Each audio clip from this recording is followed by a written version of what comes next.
Welcome, Jet fans, to another episode of the Jets Life podcast. I'm your host, Anthony, joined as always on these Tuesday evenings by Dom. No guests today. It's going to be kind of a shorter episode, not much to talk about in Jets land. It's been a quiet week, more or less.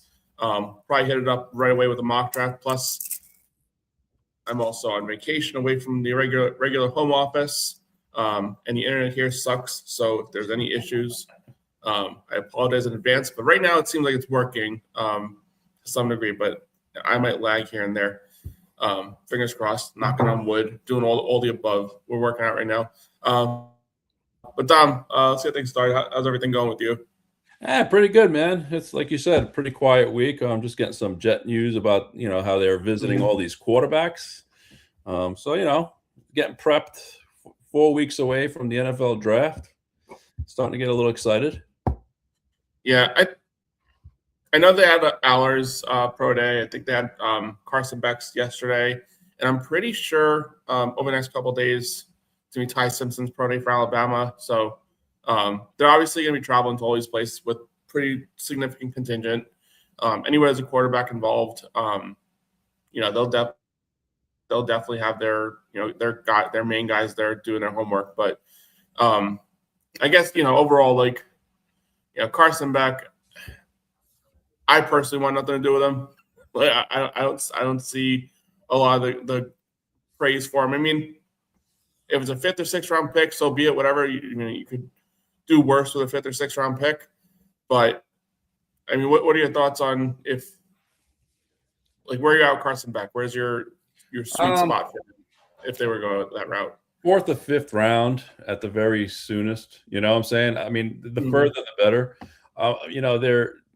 Listen, you know what? I don't know why there's such the kid was 2 years ago was a consensus number 1 pick, right? And here we go. And he's won. I mean, here we go. I mean, he's taken Miami to the national championship game.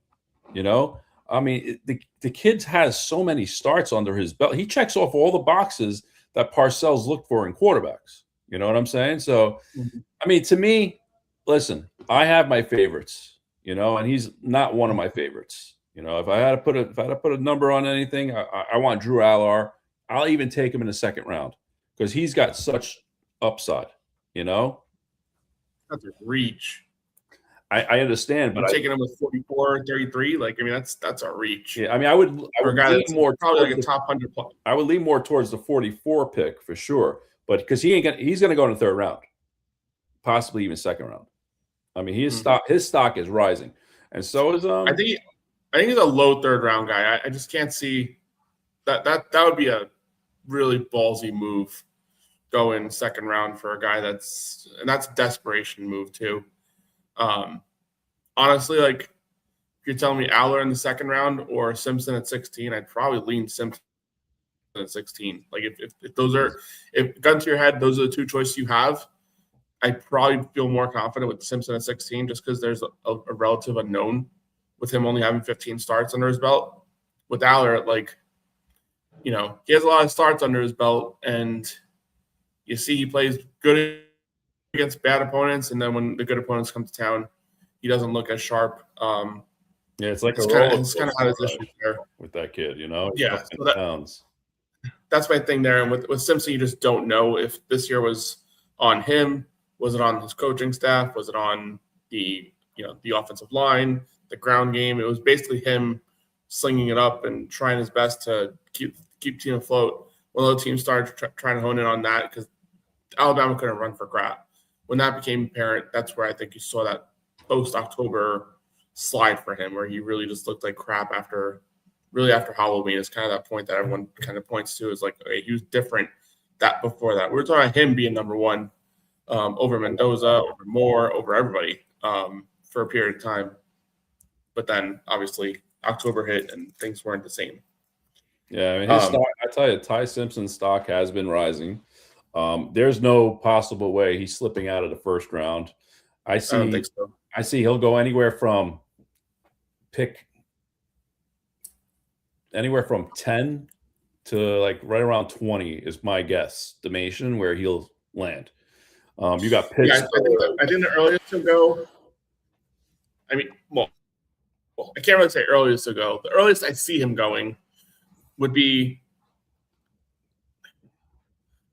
I said in the beginning the Rams were one to watch out for, but now that they trade that first pick to the Chiefs, I can't really see him going quarterback. That kind of doesn't defeats the purpose jive of that trade. What was that? It defeats the purpose of that trade. They're trying to win. Yeah, you're showing you're all in, and then all of a sudden you say, "Hey, let's go with a long-term option at quarterback." Right. It doesn't really make sense there, but I'm not gonna completely eliminate it. I mean, they're not going to be picking in the top 15 for a really long time. The only reason they are picking top 15 is because the trade with Atlanta last year. How many more chances they're really going to have to land with top guy? Yeah, to land a top quarterback like this. Maybe they see that and say, okay, we're kind of playing with house money. We got a decent player using some of our late first round draft capital. Let's go to the quarterback now and let him work behind him. But I don't see that being the move. But I would say that's still probably the earliest he'll go. And then the latest I could see being like mid-20s, probably even like late 20s if he really does fall out far. And then you'll have teams like Arizona might trade up to try and get him in the end of the first round. Possibly the Jets bucket too. Yeah, possibly the Jets. A lot of teams will want to trade it. And even if he makes it 32, I think you'll see a lot of teams try and call Seattle if they're interested in him to get into that 32nd pick so that they get that that fourth-year option. That's another thing too, especially with quarterbacks. You want that fourth-year option so you don't have to negotiate a new contract with him after his fourth year, like the Jets had to do with Brees Hall this year. Yeah, correct. You want that option to get him for a fifth year, give you another year to evaluate, and then take it from there. But yeah, and we'll see. The quarterback news is going to be kind of crazy. I'd be very shocked if the Jets win quarterback and win the first 2 rounds. I think it's going to be day 3. 4 key players, at least I hope. Like I said, the only caveat is if Ty Simpson's there at one of those later picks or within striking distance, they might strike. But I don't know. I think they'd rather just go into next year, look at these, 7 to 8 quarterbacks that are coming out, and hope that they're in position to get one of the guys that they want that year, as opposed to Ty Simpson. And I think that the hardest thing to identify too is like, and a lot of teams are doing this, and this might impact Ty Simpson's draft status overall. A lot of teams are probably saying like, okay, where do we rank Ty Simpson with all those 7 quarterbacks? True. And if you believe he's number 3 out of all the 9 quarterbacks you're talking about, then this year you might say, let's strike on him this year. Yeah, I agree. But if you think he's like 6, 7, 8 on that list, you don't want to mess with it. Teams are probably just going to say, let's kick the can down the road for one more year, go with the bridge guy this year, and see what happens next year. I mean, how awesome. I mean, I'm just thinking ahead of everything here. So I'm just saying, like let's say the Jets were to fall on Simpson day 2, pick 33, and he comes in like, let's say week 6 to week 8, starts showing some promise and looks good. Man, wouldn't that be a good problem to have, having all 3 first-round picks next year to go ahead and address this team if we found our solution at quarterback? That would be amazing. But, who knows? I'll caveat that. I'll devil's advocate you on this one. What if similar situation, he shows some promise, and you go into next year saying he showed some promise. We don't know not even that we know our guy. We just don't know what we have yet. And you are kind of in a weird situation next year where you have all these quarterbacks staring you in the face, and you have to make a decision not between one of these 8 quarterbacks, but you have to now make a decision between one of these 8 quarterbacks and Ty Simpson, and whether or not there's an upgrade there. No, I get it. The good thing about that problem to have. The good thing about that problem. Mm-hmm. I'll say the good thing about that problem is quarterback capital is so valuable nowadays that if that were your problem and you went to a draft next year and picked the quarterback again and Ty Simpson is your backup, I mean, that's probably like a real good world to live in, especially look what the Jets are in this year. Like they went this year with no quarterbacks on the roster and had to really kind of figure out, and they still need to figure out their backup quarterback. They still need to figure out their top end guy to lead the depth chart. It'd be good to have two quarterbacks that are going to be there for the next 3 years. And I have a feeling we already have that in the room set, bro. I really don't think they're going to add another veteran. I think it's going to be Gino Smith, Bradley Zappe, and the rookie quarterback. Bailey. That's going to be the room. What's Bailey his name? Zappe. Oh, yeah. Bailey Zappe. Yeah, Bailey Zappe, whatever his name is over there. Yeah. I just think that's going to be the room. And then what was it this week or what was it last week? They were talking possibly that the Jets were in on Tanner McKee, but the Eagles wanted a second-round pick, and they told them to kick the curb. I told you it was never happening. That never really made sense. Not that it didn't make sense for the Jets. Didn't make sense for the Eagles either. Yeah, well, true. Again, quarterback capital is so valuable that Eagles trade away McKee, whatever. Now they need a backup quarterback, especially with everything going on with Jalen Hurts right now. I doubt they're going to bench him or anything like that, but he had a down year last year. A lot of people calling for his head over there, to some extent. That's give me a Super Bowl with any of these quarterbacks. Well, he's a god forever. Yeah.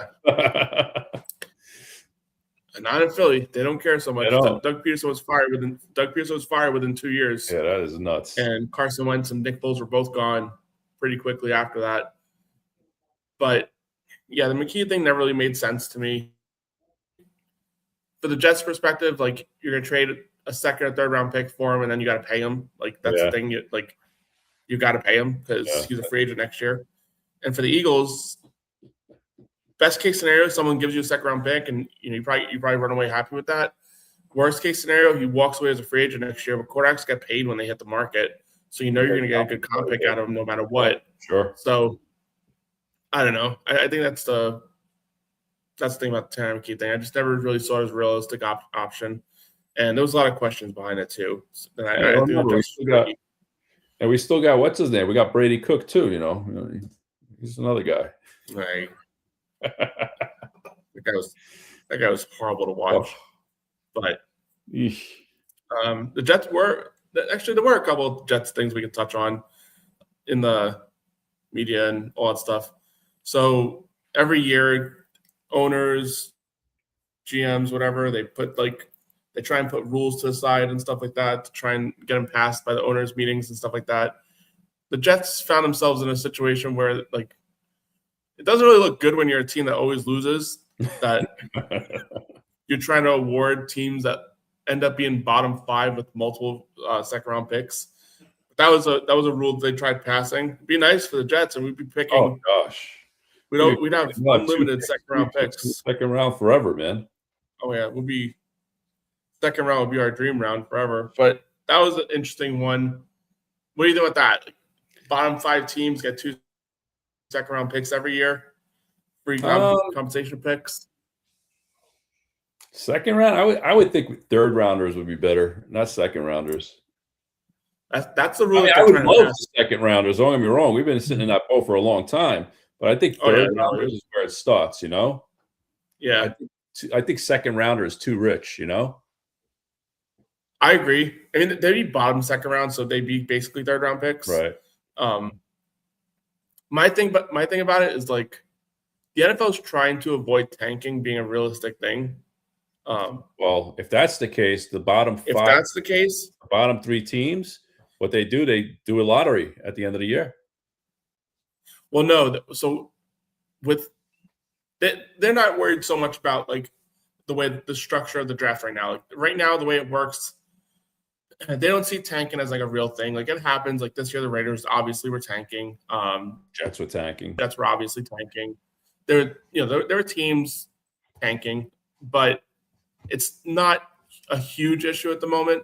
But if you start now saying if you're a bottom 5 team, you get 2 second round picks rewarded to you, in addition to where your draft slot is. If you're a team in that 6 to 8 range, whatever, aren't you trying your best to get in the top 5 to get 2 more second round picks? Yeah, true. Makes sense. More important than just, okay, let me pick a slot or 2 higher, even though the slot or 2 higher means a lot. Yeah. But more importantly than that, oh, hey, I'm also getting 2 more premium assets in the draft if I lose the rest of these games, whatever. I think that's a little alarming. I think that's part of the reason why it won't pass, but I thought that was pretty interesting. Good for the Jets would be The other thing you can do also, I mean, instead of giving picks out, like award the 5 worst teams with extra cap space. Only the 5 worst teams for that year. You got what I'm saying? That's a possibility where you don't have to affect the draft, Like, even if it's a $5 million bump in their cap space, just to bring in, extra work, you know what I'm saying? Extra players. Yeah. That's another thought, but I don't know. I don't know if the owners want to spend. Especially those guys. The bottom 5 teams, man. I mean, they have to put a salary floor on it just to avoid that issue. The Browns, the Titans. I mean, who are the worst 5?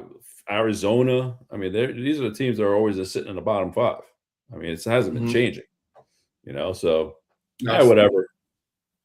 That's the one thing that's been consistent about the Jets. They always find themselves picking in the top 5. So, yes, we pick it from 2 to 6, 16 this year, 13. That's nuts, dude.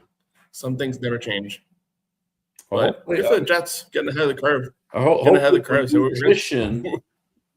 still going to suck. Yeah.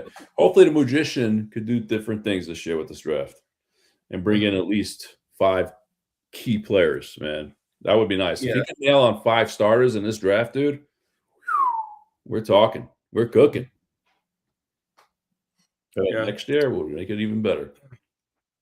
The Jets found themselves in Hollywood this week.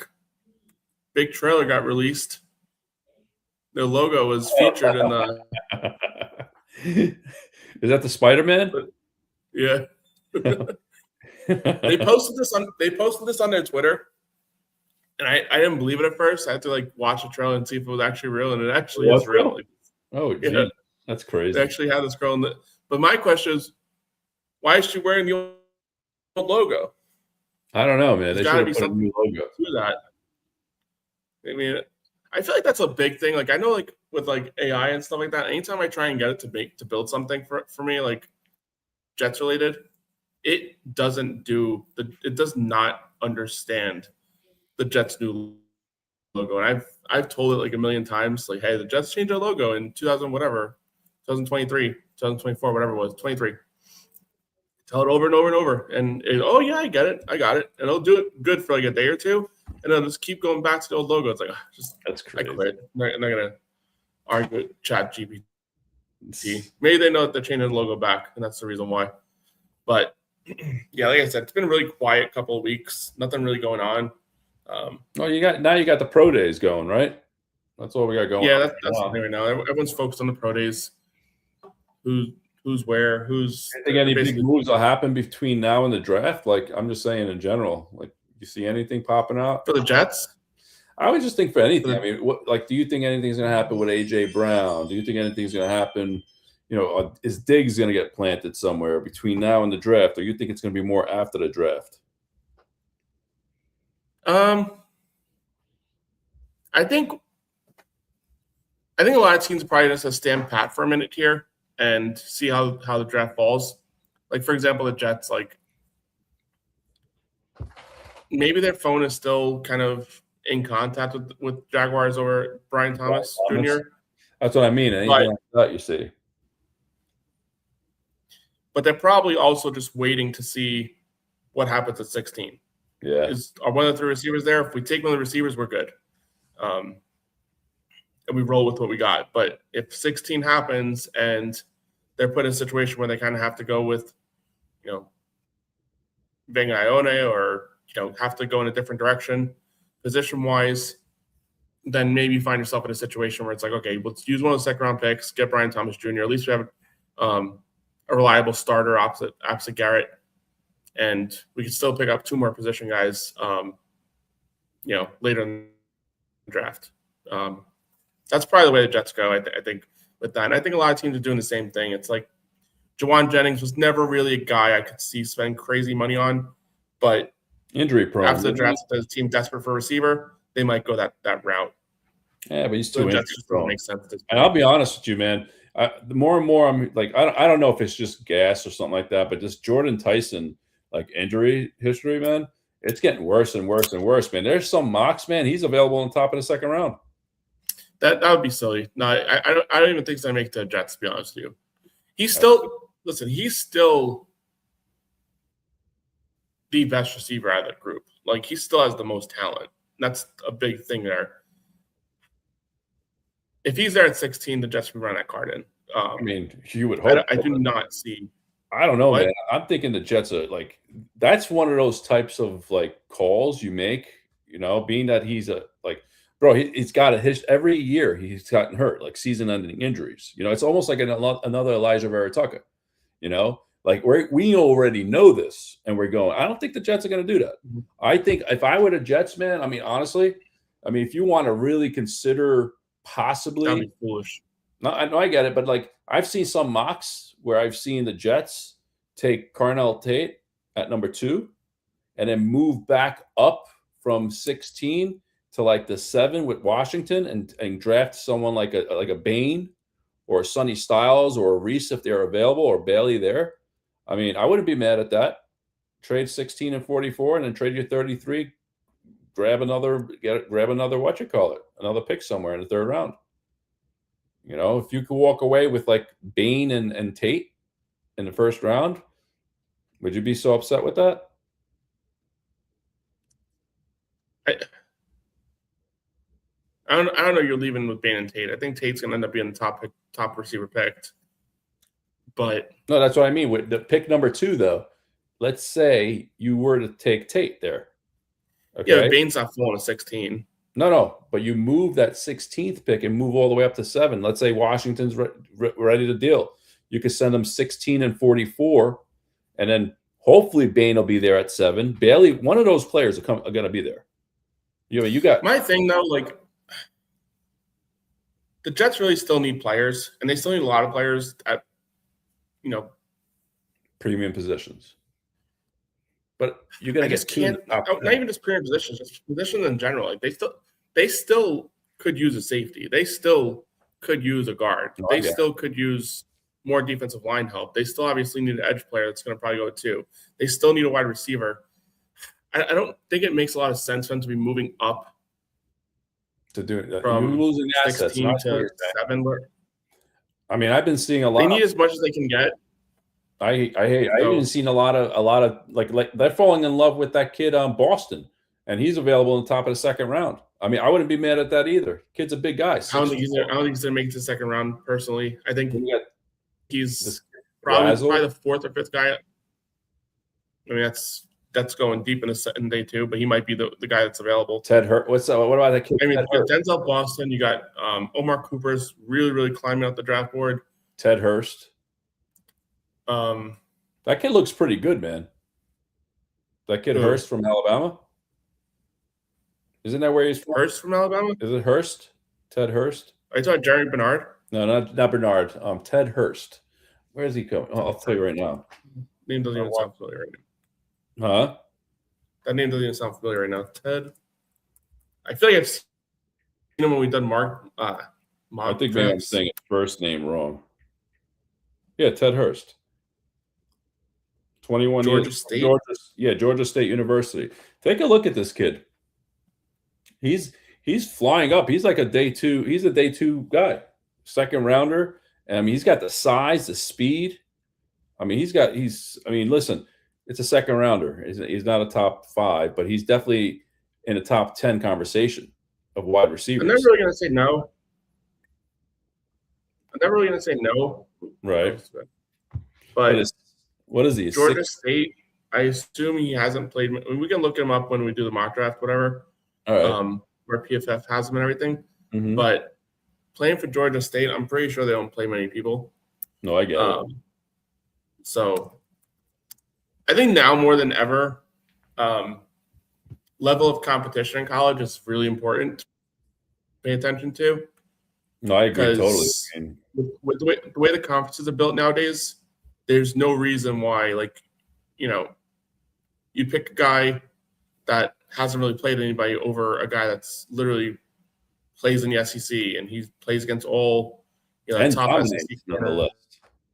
And that's a big reason why the whole Fernando Mendoza thing is like kind of big this year. We kept saying, okay, I want to see how he plays against Oregon. Okay, he destroyed Oregon his second time. First time was a good game. Made a few mistakes.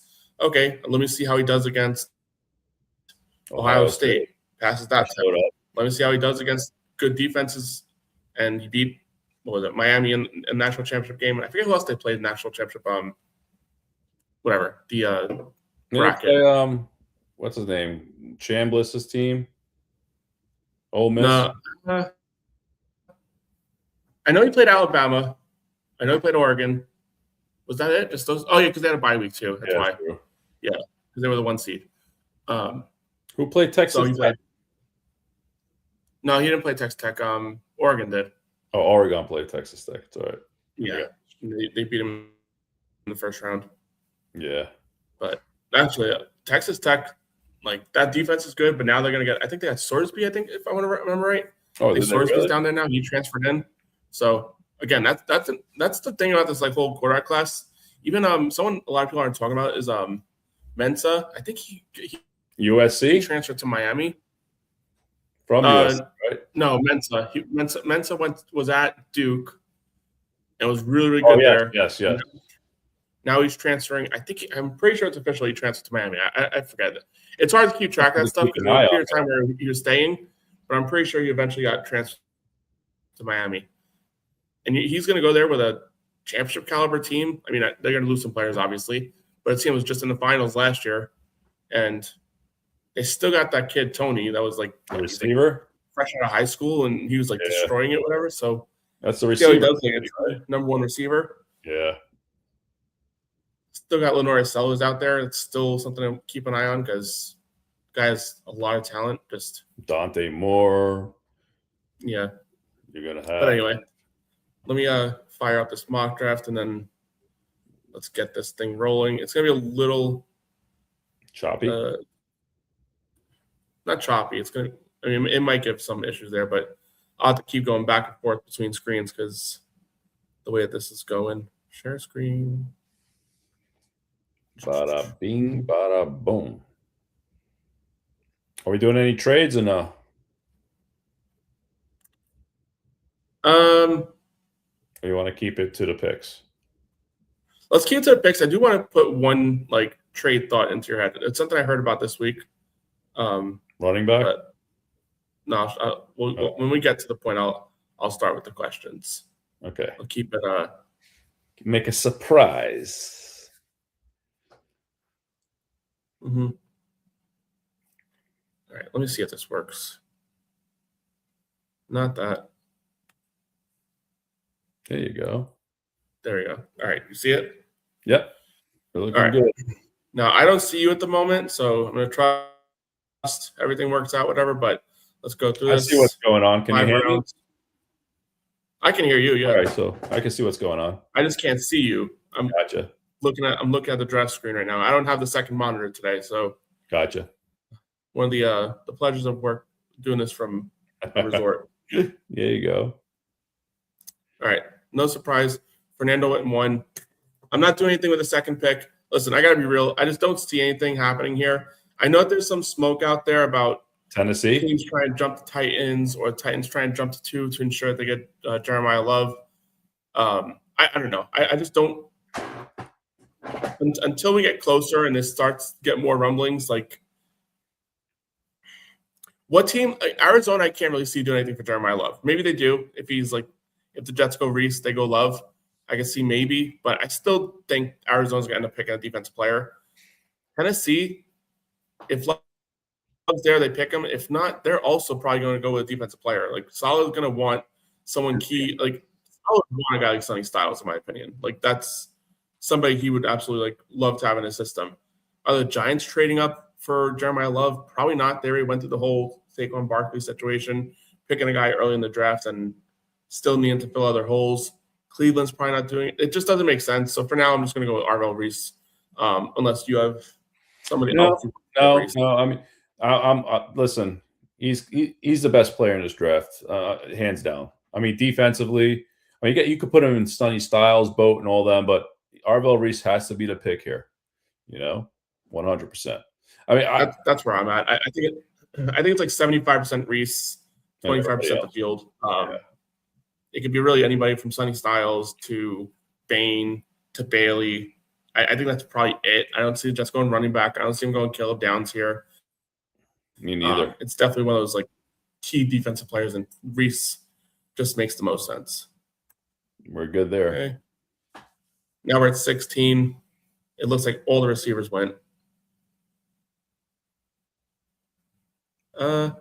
No. Tyson should still be here. Yeah, he's there. He is. All right. So here in this situation, you'd have Benga Ione and Jordyn Tyson would really be the players you target here. I know you say you have no interest in Tyson, but the guy is literally still the number one wide receiver in this class. The only reason this is happening is because of his injury history. It's kind of a big concern. I mean, what? Hey, listen, for the player, if the player is like, if we remove the injury from the player, you're right. He'd probably go in the top 10, 100%. Probably He would be. Yeah. So, I mean, listen, if you're looking at the value, but I like I said, I've seen him slip as far as the second round now. That's where I've been seeing him go. That's not realistic. That just won't happen. I can't see that happening. I mean, doesn't he have a hamstring injury now? He's not even going to do his pro day, I'm hearing. Yeah, he's not doing his pro day. I don't know if anything's official about his hamstring injury still being active. I know that people have like speculated that that's the thing, but I don't know if anything's like official.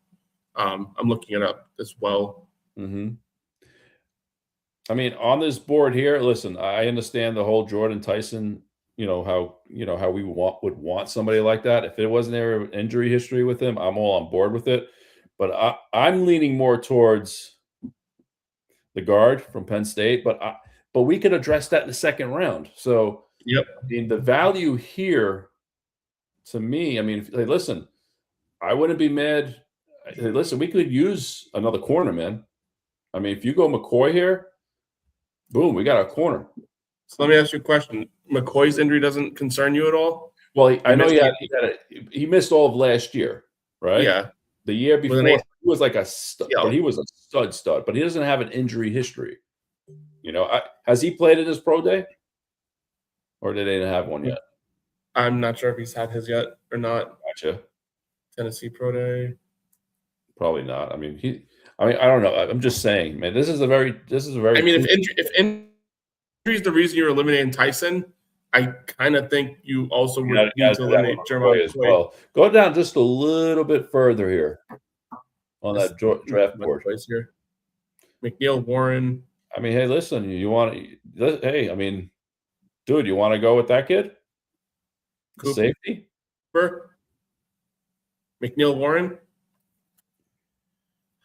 I like him. I just think he's sort of climbing because other safeties are climbing as well. I don't know. I liked him in the top of second round, end of the first round type of guy. I don't like him at 16. That's my thing. So let's just go with Jordyn Tyson. We got a receiver. I would have been fine this spot, like if Dieneman were here. If Dylan Dieneman was still here. Oh, I see. He went. Obviously, if Kilo down slipped, fine. But I don't like now that two safeties have moved up, the third guy has to kind of work his way up too. That's my biggest thing. If I had to put value on this, I would say Tyson would be my 1, Venga would be my 2, McCoy would be my 3, McNeil Warren would be my 4. And actually probably I'd slide Cooper in there as well. If you're trying to put an emphasis on receiver, Cooper would be the other option. But then I find it very strange if you're going receiver and Tyson, Tate, or Lemon is there to just pass on Tyson. Honestly, if Tyson was here and Lemon were here, I'd still go Tyson probably. I think Tyson just allows the Jet. Yeah, I think Tyson. And I love Lemon too. I would go with him if he's here. But if they were both here, I would still probably lean Tyson because he would be your primary outside guy, and he would allow Garrett Wilson to do everything that Garrett Wilson does great. He can play the slot, go outside, you do all that stuff, whatever, while Tyson's outside being your primary one-on-one, allowing Garrett Wilson to work the middle of the field and be the dynamic player he is. All right, let's do Jordyn Tyson then. I'm good with this. So I don't think he's going to be there at 16. If he is and the Jets don't pick him, again, I understand the injury stuff, but you're kind of putting yourself in a weird situation like once upon a time with Jackson Smith and Jigba. No, I agree. Okay, so here's where I was kind of leaning with the question I was going to ask you. Pick 33. Let's see who's offering us the trade. So we have the Raiders. Okay, let's use the Chargers or the Panthers, whichever one, as kind of a proxy here. You can go with the Chargers. Okay. So with the Chargers, they're picking at 55. Now, let me ask you a question. What? Would you do a trade that says we'll give you 33 for 86 round 1 next year, and we'll kick back a third rounder? You drop very far this year. I mean, but you find yourself with 4 first-round picks next year? No, I'm all on board with something like that. I love that idea of having 4 first-round picks next year because we're going to need everything in our arsenal to move up if we need to, right? So, but I don't think that's going to deem a first-round pick, bro, from 55 to 33. I think you're going to have get rid of your second rounder altogether and maybe have a third rounder. No, we're not getting 55. We're getting 86. Okay. So we're getting a third rounder this year. So we're basically swapping this year and next year's third round with them. So we still get a third round pick this year. They're getting our 33, and we're getting a round 1 next year. I mean, I wouldn't be mad at that. I mean, I'm cool with that. I just don't see a team doing that. I mean, try it. Let's see what happens. I think I did this last time. I had to kick back 179 too, which, whatever. There you go. And something. So something that happens a lot, and not like overly, and it's usually not going to be like the Cardinals aren't going to do this. It's usually some way that's late in the second round. Trying to move up all the way to get a player they really want. I guess it's pretty common that at least gets offered every couple of years. Is a future first-round pick for the 33rd pick. So, I mean, listen, we got a third, and we still got our second. So here we are now, and I forgot we got Tyson, we got Reese. Yeah. Dude, I'm telling you right now, you're running it up, Jake. We're going with Jacob Rodriguez here. Rodriguez. We need linebacker help, dude. We need somebody, and he's awesome. And here we are coming to 86. Mm-hmm. And Anthony Hill. Wow, Anthony Hill Jr. is still there, huh? Yeah, he's been sliding a lot. I've noticed. Woo! There we go, baby. That's what you want to do here, 86. Yeah, why not? We're gonna get a bad grade on this, by the way. I'm just letting you know. I mean, it's up to you. You don't have to. We already did it. All right. I'm going to go with Everett here. I think or Coleman, actually. Although a lot of people don't like Coleman for some reason. I do like Coleman a lot. I was watching this other guy. He's another podcaster talking about like how he loves Jeremiah Love so much. He takes him with the second pick overall, trades Breece Hall for a third round pick, and resets the running back. Plus, they save $14 million in cap space, maybe a little less than that because of the difference, maybe like $10 million in cap space. To do no, it's going to be about even because second overall pick is like $12 million. Oh, so it doesn't pay to do that. I just don't want. Listen, I don't know much. I know the kid. I've seen him play a couple of times. I just don't want. We have so many needs. You don't take a running back at number 2 there, especially for us. Oh, you're looking up that kid Hurst? I guess he's gone already.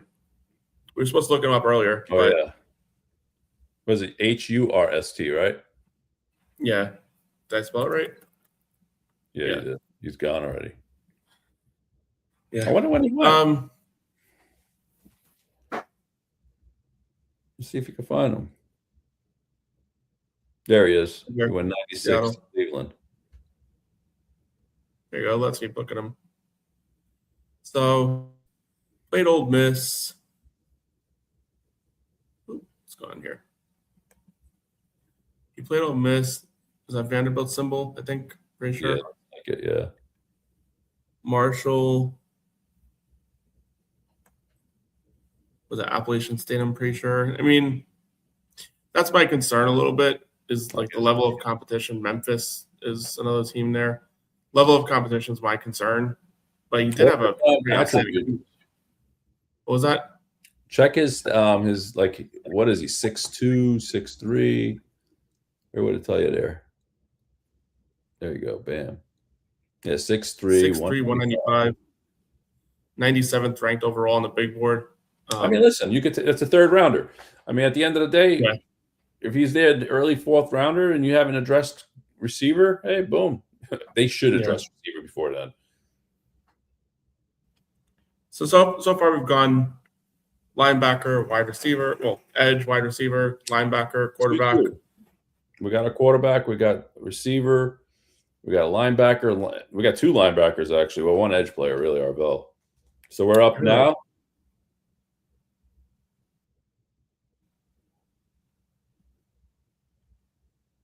That's the problem. I think it's like his coverage grades are a little lower than you would like. You think it's too solid run defense, but little hairy carry there.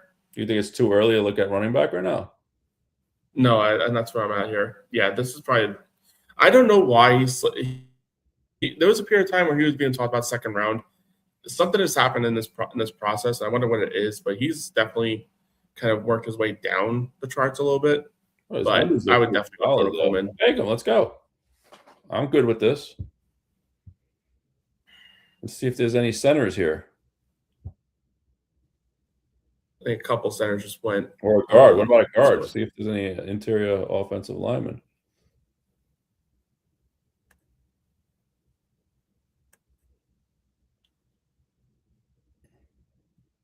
Coogan. He's a little bit downwards a little bit. We could wait on that. Safety? This is our last pick. All right. I was sorry, we didn't go safety. We went with the. Oh, we should probably went safety last. What is this doing? There you go. That's what it is. Stupid. If we're going, I mean, again, it's a little bit of a drop off, but Cole Wisniewski. Yeah, we're not taking any of these guys because we're gonna get a bad grade, bro. I mean, take this guy. Good, solid coverage grade, 80.6 for safety. Mm-hmm. Good defense. Solid defense. I would have no problem. I think he's definitely worthwhile. He's one of the top 10 safeties in this draft. I don't see an issue with it. Take it. Let's go. Boom. Texas Tech. Bam. There you go. Let's see how bad our grade is. I'm gonna get a B-.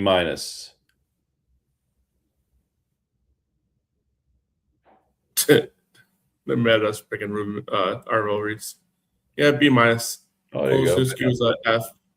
Jacob Rodriguez. I don't understand this whole Arvell Reese. Like, why is he a B-? It's based off of PFF's like ranking system. That's the case. Why don't they have Ruben Bain ahead of him? Ranked in this with the rankings. They have PFF big board number 2, Arvell Reese. We take him at number 2 and we get a B- for it. But then if you go down, we took Jordyn Tyson. He was 19th, and we got him at 16th, and we get an A- for that. It doesn't make no sense. You got what I'm saying? But whatever. Yeah, it's weird. I'm there with you, but minimize that. We go back to our screen. Stop sharing. There you go. So yeah. Oh, true. What is that? Mach 10.0 or 11 now? We're at 11 now. Hey, what's up, Dane? I couldn't monitor chat, Dane. Sorry about that, but yeah, Tyson at 16. He's unsubscribing. That was what I was saying. I'm not. That'll give us something to talk about with him next week. How he would go in that route. I know he's a big Sadiq person, but Sadiq was also gone in that scenario. So I would have considered that as an option, but I don't know. Again, he's probably the number one wide receiver in this class if it weren't for his injuries. But because of that, he tends to be slipping. So we'll see what happens anyway. But yeah. For sure. I mean, I think a lot of these teams are, I mean, again, we got a whole month to go before the draft and all that. I mean, there's going to be a lot of reports. There's going to be people rising up the draft boards, people slipping down. I'm telling you, that 33rd pick could be what you're saying. Someone offers us a first rounder for next year, man, having 4 first rounders next year. Would it be nice? I think it's unlikely. But hey, we've had it. I think it's unlikely. We've had 4 first rounders before. So it's a very legit thing. So it's happened. That was the year. I'm pretty sure that year we got the 4. I'm pretty sure we had to trade up to go into the first round to get that 4th one. That's fine. I don't know that we actually went in. This one will actually be going into it with 4 picks, and who knows? Maybe you trade into the first round again for 5 in a weird situation that. That's not a good idea, dude, because you have to spread the assets too. Because come in 5 years, you got 5 people you have to pay. You got what I'm saying? Well, regardless, you're gonna have to pay people 4 or 5 years anyways. No, might as well be your own guys that you kind of groomed with whatever rookie quarterback going to take it next year or this year. Possibly. But that's it, bro. There's not much else going on. All right. As I mentioned earlier, Dane will be on next week. So cool. Nice to we already got some ammunition to talk about that. Pick 16. He'll probably run the draft like we did with Tigo a few weeks ago, and Matt couldn't do it because he had to drop off quickly. But yeah, so we'll probably do that. Dane will run the draft. We'll be his like co-conspirators on the back end and let him kind of ride the show a little bit. But anything else before we drop off? All right, that's good, man. Let's watch some. Bro, don't forget on Thursday, Italy plays. Thursday? Yeah. Is that their win and in situation type thing? Well, they have to win that game, and then they have to win the game on Saturday. And they have to win both games. If they don't win any of these games, there's no tie either. There's no tie. Yeah. You have to win. So it's sudden death. They have to win both games. Otherwise, it's going to be another Treasure Island without World Cup soccer again. And that would be brutal. Which would be what? The 3rd time in the last 12 years? Yeah, 3 times. The last 3 times. That's why they better win, man. Oh, yeah. All right, brother. All right, bro. Good show. Yes. Jeff fans, appreciate you guys for joining. If you haven't already, hit that like button, subscribe to the channel, and most importantly, let's go. Let's go.